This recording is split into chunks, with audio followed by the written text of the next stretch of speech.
Sahabatku, kita semua tentu sudah pernah melihat paku bukan? Benda yang terbuat dari besi atau baja yang ujungnya runcing. Salah satu kegunaan paku adalah untuk memasang atau menggantung suatu benda di dinding. Ukuran paku bermacam-macam, tergantung benda yang akan kita pasang. Paku ibarat iman kita, sedangkan dinding itu ibarat Tuhan. Sedangkan benda yang digantung ibarat hidup beserta permasalahan kita. Semakin berat beban yang akan dipasang, maka kita membutuhkan paku yang lebih besar, dan tentunya paku itu harus tertancap kuat ke dinding. Sahabatku, dalam kehidupan kita pun demikian. Permasalahan boleh datang, tetapi janganlah kita memilih paku yang salah. Jangan sampai kita memiliki iman yang kecil atau iman jasmani saja yang tergantung pada situasi dan kondisi kita, yang hanya percaya kepada Tuhan ketika keadaan kita baik. Apabila kita memilih iman jasmani, tentu kita tidak akan kuat menanggung beban permasalahan hidup kita dan kita tidak bisa melekat kuat pada Tuhan.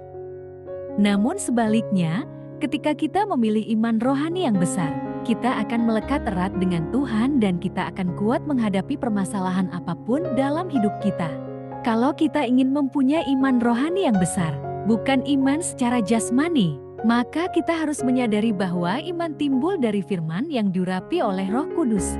Tidak cukup hanya firman yang dibaca biasa saja, karena firman yang hanya diterima secara jasmani tidak bisa menimbulkan iman rohani dalam hidup kita. Kita butuh rema yang Roh Kudus singkapkan bagi kita. Benar, kalau kita ingin mempunyai iman rohani, sadarilah bahwa iman rohani tidak bisa dihasilkan secara jasmani. Sadarilah bahwa kita perlu mengisi diri kita dengan firman dan Roh Kudus. Saat Roh Kudus memenuhi hidup kita, Dia pun akan mengurapi firman-firman yang kita baca.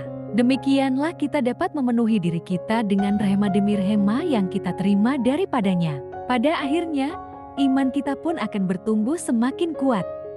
Renungan untuk kita, iman rohani timbul dari firman yang diurapi oleh Roh Kudus. Karena itu, kita butuh mengisi diri dengan firman dan Roh Kudus. Aplikasi.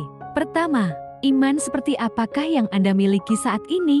Iman jasmani atau iman rohani? Kedua, sudahkah Anda mengisi hidup Anda dengan firman dan Roh Kudus?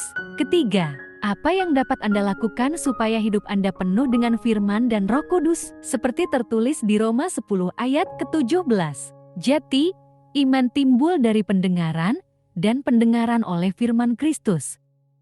Doa untuk hari ini. Terima kasih Tuhan Yesus, atas firman yang diurapi oleh Roh Kudus. Ajari kami untuk semakin mengisi hidup kami dengan firman dan Roh Kudus, agar kami pun dapat memiliki iman rohani yang besar, sehingga hidup kami berkenan kepadamu. Di dalam nama Tuhan Yesus kami berdoa. Amin.